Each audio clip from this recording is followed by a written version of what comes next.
the problem was not just an American problem. It was a problem that happened in every industrializing nation. And so what happened was there was a development of different approaches to solve the problems of industrialization. And we're going to look at three today. And those three are going to be communism, social Darwinism, and positivism. All right. It's just I'm going to give you kind of a big picture overview of each of these and talk about um, where they were popular and where they were not popular. Okay. So communism was kind of summarized in a book that was written by this guy here, Karl Marx, and also his friend, the factory owner, Frederick Engels. And the idea behind communism was essentially what I have presented to you in class, which was that the problems of industrialization arose out of a shift in labor distribution and the means of production. So essentially, that the theory was that the owners, because of industrialization, production, the means of production becomes more expensive. It's out of the reach of regular workers, and so only the wealthy can actually own the means of production. But because they own the means of production, they get the surplus from the labor, and then if the people who actually work on the means of production only own their labor, and the result is that they get a subsistence wage, which is basically not really enough to live on. In fact, in some cases, it wasn't even a subsistence wage. All right. So that part of the Communist Manifesto, which is the first part of it, actually ends up being true because it's a correct historical analysis of what happened in Western Europe. Okay. The rest of the Communist Manifesto is not true because what was predicted was that communism would, because capitalism created this new class, the proletariat, who were oppressed and unhappy, that because the nature of capitalism is that in order for a capitalist economy to be successful, it has to grow, right? So what that means is that we have to continue to produce more and more and more and more in order for capitalism to be healthy. And that means that we need more and more and more workers, right? So the theory then was that that communism, that capitalism would continue to grow until the oppressed class was so big that they would spontaneously rise up and overthrow the owners and take away their stuff, and then at that point they would uh, transition control of the manufacturing, of the means of the manufacturing, essentially to the workers, everybody owning everything in common, and that would eventually lead to a workers' paradise, right? So the idea here then about communism is that the the workers are going to be so unhappy. Eventually, the workers will become so unhappy that they will violently overthrow the capitalist system and establish communism, which is in essence no government, right? Because the purpose of the purpose of government, according to communists, is to enforce the rights of the bourgeoisie. So if there's no bourgeoisie, then there's no rights to enforce, and therefore people will just be happy ruling themselves. Okay, so that's the theory behind it. Okay, it's, as we'll see later, there's good reasons why it doesn't really work. Okay, but for now we can just say that what Marx predicted.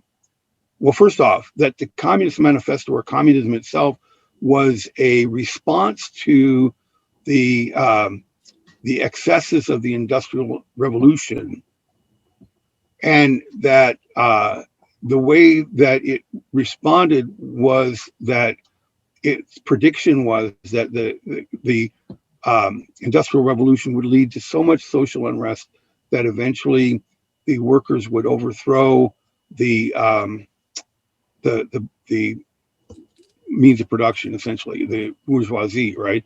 So then their prediction was that communism wasn't something that might happen; it was something that would happen. It was inevitable, right? And that when it was going to happen was when they actually wrote in 1848, and where it was going to happen was everywhere, right? So the theory then was that the communist revolution was going to happen now, and it was going to happen everywhere, okay?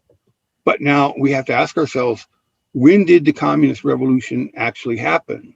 Let me help you. Never. This worldwide revolution never happened, right? And so where did it happen? Nowhere. You guys get what I'm saying? So communism, when they predict that communist revolution is going to happen now and everywhere, but the communist revolution actually happens nowhere and never and nowhere, that's a big problem in the theory, isn't it? And we'll talk more about that when we get into the 20th century, when the United States becomes officially kind of anti-communist, right? Okay, but at any rate, communism is not going to be seen as a good solution for Americans because why? What happens to property in a communist system? You don't own any. Right. Well, you do actually. Everybody owns everything in common, right? So really, the idea behind communism is that rather than having private property ownership, that everybody would own everything in common, and that those people who had more would give voluntarily things to people who had less, so that everybody had enough, right? So the problem with that then is that sharing does only seems like a good idea when you don't have anything, right? So when let's say that you have a car and I don't have a car, then I think you should lend me your car. But if I have a car and you don't have a car, I think you should get your own car. You see what I'm saying? So we don't like to share. We like to share things when we don't have anything, but when we have things, we want to hold on to them. And so what we'll see happen is that communism will become popular in many places in Europe and other places in the world later, right? But not in the United States. And the reason why is because in the United States, people, even people who don't have property, believe that they can get it. That the United States is a land of opportunity, right? And all I need is my big break, or all I need to do is work a little harder, or whatever, right? So there was a Canadian scholar who commented on why communism never took off in the United States is because America doesn't have any poor people. We only have temporarily displaced millionaires, right? And at some point, we're all going to get rich, and that idea is what keeps us from adopting a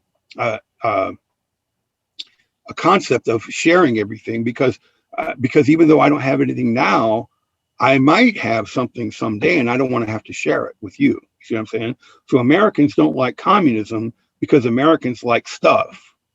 We all have stuff, and we all want more stuff, and we want to hold on to our stuff. You follow what I'm saying here? So America communism. It's not to say there never were communists in America. There were, right? But in the big picture, communism was never a popular idea in the United States. Never has been. All right. So the next one is social Darwinism. Social Darwinism comes from Darwin's. Well, the idea of Darwinism. Let's talk about that first. Darwin wrote a book he published in 1856 called the Origin of the Species. And in that book, he theorized that, well, what was Darwin's theory? If you could sum up Darwin's theory in one sentence, what would it be? Survival of the fittest. Great. I'm glad you said that, because that's not what that's what we attribute to him, but that's not what he actually wrote. his purpose essentially was to argue in favor of the idea of evolution in the natural world. So it was more kind of scientific than it was social, but it was also from this rational point of view, right? Because up until this time, Christians had believed that everything that God created had existed from the very beginning and still existed, right? And it was unchanging. But what Darwin noticed when he started studying the fossil record in Argentina and then later in the Pacific Islands is that over time that there was evidence of creatures that once existed that no longer exist, right?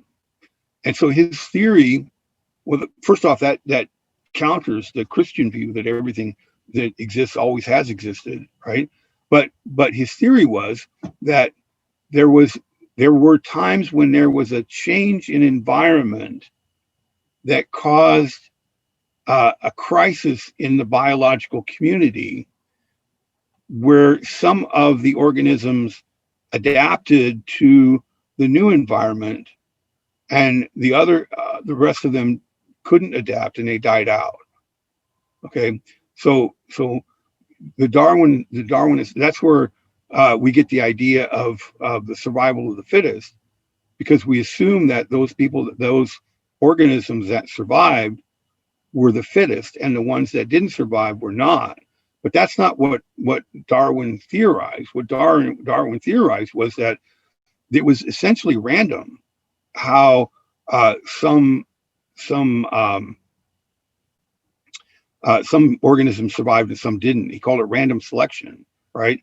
But it really, what we're going to see happen is that it's going to be a later group of people who will take the theories of Darwin and apply them to society, right? So in Darwin, we could see maybe that the experiment would be that there were people in society or countries in the world, and we're going to see both of these this week and next week too, right? But today we'll think about people in society, that some people that there was a change in environment, and the environment change was a change from an agrarian economy to a manufacturing economy, and that it created stresses on the social structure where some people were able to adapt and thrive in the new industrial environment, and some people could not adapt and they would not be able to survive. So according to the social Darwinists, all the stresses that are being caused by the Industrial Revolution are stresses that are natural, and that people that are strong be able to adapt and survive, and those people who are suffering now, you should just let them die, because if they die, then the ones that are left over are stronger, right? So this process of evolution and letting the weak people die means that the society that emerges will be stronger because the weak people aren't there anymore, right? So that's the essence of social Darwinism. So when we look at it in the big picture, then how does it solve the problem? The way that it solves the problem is that it gets rid of all the people that are experiencing problems. They just die out, right? And because of that, everybody that's left over is strong enough and they'll be able to survive, and there won't be any social upheaval. All right. You guys get what I'm saying here? Okay. So it was actually the social Darwinists that came up with this idea of survival of the fittest. And then later, Darwin went back and rewrote his book to include survival of the fittest in there. All right. What is the problem with the idea of social Darwinism? I mean, other than the fact that it's a monstrous ideology, that you should just let suffering people die so that weaken society. Let's say one of the weaker members of society as somebody who can't make a living in this new industrial society, right? Meaning they can't get food and they can't pay the rent and that sort of thing. What are those people going to do when they're suffering? Are they just going to lay down in the street and say, well, that's it, I'm done for?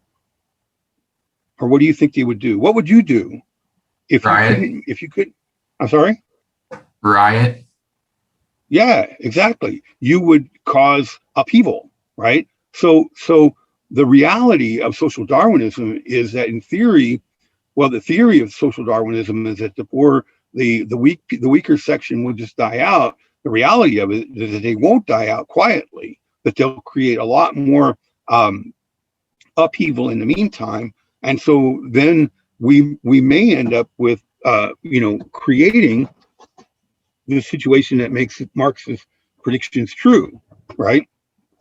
So social Darwinism is, even though it was really adopted by a lot of intelligent people in the United States, it doesn't become something that Americans are very comfortable with. And I think that that's the idea, that idea is there for really two reasons. One is that moral reason that Americans don't look at people who are suffering, generally speaking, as a burden, but as people that need to be helped. And so there's that moral dimension, but there's also the practical dimension, which is that if you just let people suffer and don't do anything to stop it, it's going to get worse. It's not going to get better, right? And then that could mean, for example, that I could lose all my stuff, okay?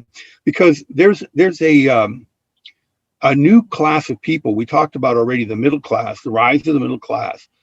And this class is going to be, really, you could kind of think about it as a managerial class, right? So as we industrialize, the corporations become less personal. They become kind of entities on their own that are made up of individuals. And the individuals that actually make those corporations work are the managers, right? And so that those people then will be the middle class, right? It will include, the managerial class. It also will include, around this era, there were the formation of a lot of professional societies, like, for example, the American Medical Association, the American Dental Association, the American Historical Association, right? And these were what we would consider to be middle class interests forming their own interest groups, okay? And these interests, this middle class is going to acquire property, right? It's not going to be a huge mansion on the cliffs in Rhode Island, right? But it's going to be a little house in your neighborhood with a little lawn and a white picket fence and all that, right? And so what that really means is that the middle class is now invested in the surplus that's being created by the Industrial Revolution, and they want to keep it, right? And they are going to be afraid that if the social problems created by the Industrial Revolution aren't addressed, there's a real possibility they might lose all their stuff, right? You guys get what I'm saying? So these are going to be the people then that are going to be pushing for reform and actually making reform happen. Okay, it actually comes from the middle. It doesn't come from the top, and it doesn't come from the bottle.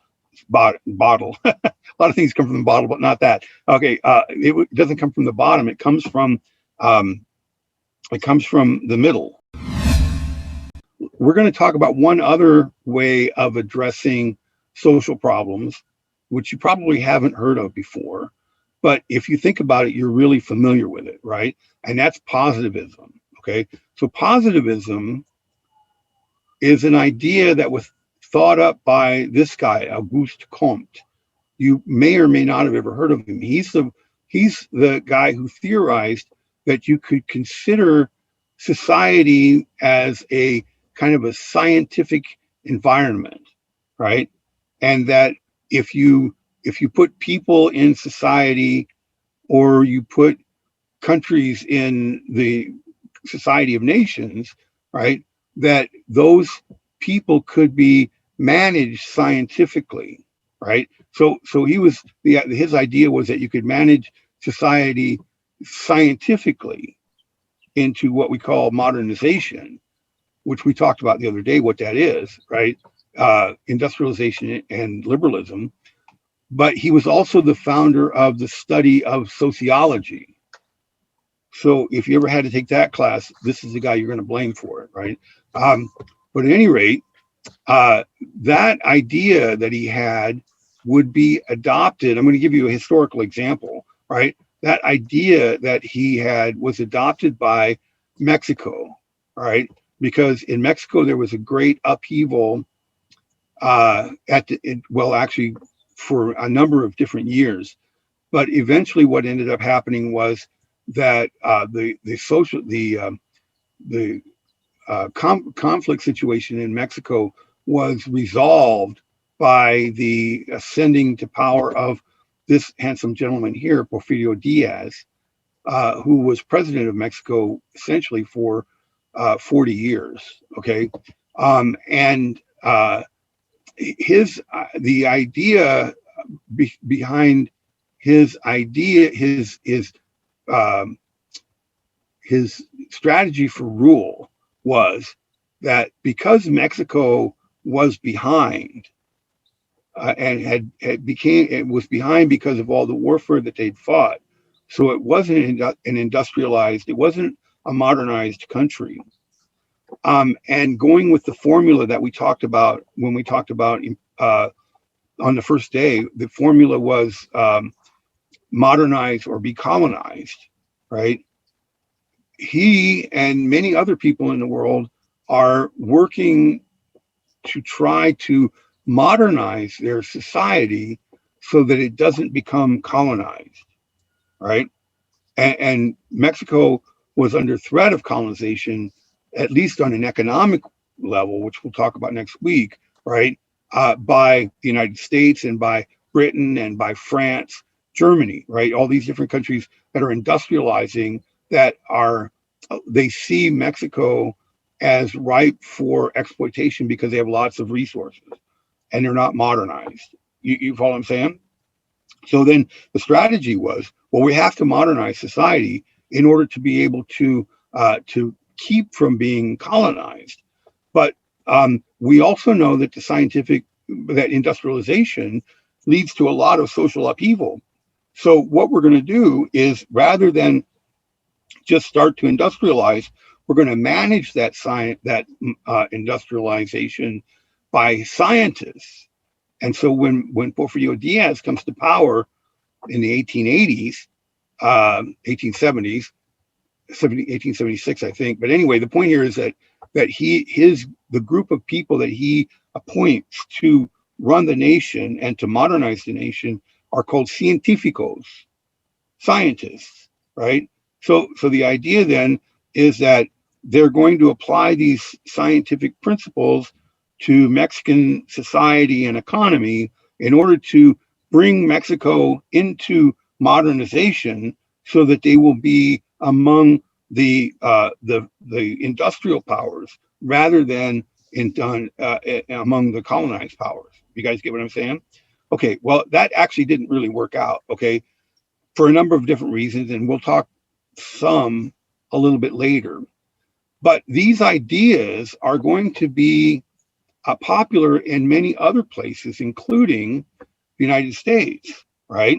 The United States the progressives will look at the idea of positivism and will say, well, this actually makes sense, right? That we should, rather than having everything run by money and power, we should actually scientifically control society so that we can overcome these social problems, right? So the idea then is society can be scientifically managed to modernization. And some Americans, progressives, will start to believe this, but there's a problem with it in the United States. And what is that? What's the problem with the idea that scientists should be running the country? How do you become a scientist? Could you be elected scientist? No, you go to school. Yeah, you have to be educated, right? Okay, so then means then if only the people that can be rulers are scientists, what does that tell us about the government? Is it a democratic government? No. Think about like, for example, in, let's say, San Diego. At San Diego, at one point they had a mayor and a city council, and they were all elected, right? And then all the departments were run by people that were put in place by the elected people, right? You guys get what I'm saying? And they were patronage jobs, meaning that that they could change at any time, and they didn't even have to have any experience, right? So you could be chief of police and not even have ever known anything about police, right? Or you might want to use the police to support your drug running operation or something like that, right? So in California, this group of progressives, and it's not just here, but I mean, in many places as well, at the same time, they're going to say, okay, well, instead of having that, what we're going to do is we'll have an elected mayor and a city council, but all of the departments will be run by people who are scientists, right? Okay, so that means essentially that the police chief has to be somebody who's trained to be a police chief, not just a good friend of the mayor, right? You follow what I'm saying here? Well, here's why that's a problem. And I'm not saying it's a problem. It works really well, okay? But the problem from American point of view is that once that police chief has been put in power, you can't remove him, right? He wasn't elected and he can't be voted out of office. So what does that tell us about the government? Is it a democratic government? No. But what is the foundation for America's sense of itself? What kind of a government do we have? Democracy. A democracy in theory, right? So that's why when Americans look at positivism, when they look at, like, for example, what happened in Mexico, they'll notice that positivism is inherently anti-democratic, right? Because you can't be elected scientist, right? Okay, so then what happens is that American will take these ideas of positivism and they will essentially change the name and kind of change the theme a little bit and call it progressivism. Now, the difference between positivism and progressivism is kind of twofold, because in most places, like in Mexico, positivism wasn't something that the people chose. It was chosen by the leaders, right? But in America, progressive reforms are enacted at the ballot box, all right? So the reforms that we see that came about in the last part of the 19th and early part of the 20th century, for example, in California, where they decided they were no longer going to have, the old machine politics of the mayor and the city council, but they were going to actually enact, they're going to actually put in place civil service reforms. That was something that was voted on by the people.